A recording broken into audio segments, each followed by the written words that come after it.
arguments begin tomorrow morning at the state's highest court. One justice will not be taking notes. Justice Richard Bernstein is making history as the first blind justice on Michigan's Supreme Court. As Ann Emmerich shows us, he'll rely on the sounds in the courtroom and his memory to hear some very complicated cases. You can usually hear this justice coming before you see him. We go out this way, so we're in the hallway that goes to our office. Correct. The first blind member of Michigan's Supreme Court is proud of his success fighting for people with disabilities. Now he's bringing that same enthusiasm and passion to Michigan's highest court. It's a big job that requires a big transition. Transitions don't happen easily for a blind person. You have to put tremendous work, tremendous effort, and tremendous intensity into everything that you do. During his first week on the job, Justice Bernstein gave us a behind-the-scenes tour.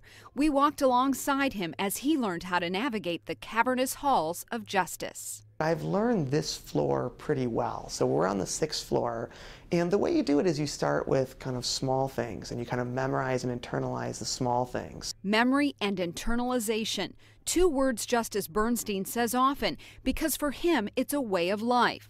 It's how he's already prepared to hear the court's first 10 cases. His assistant has read him volumes of information over and over. So where others can rely on notes and use notation and kind of look at the case that way, in my situation that's not an option.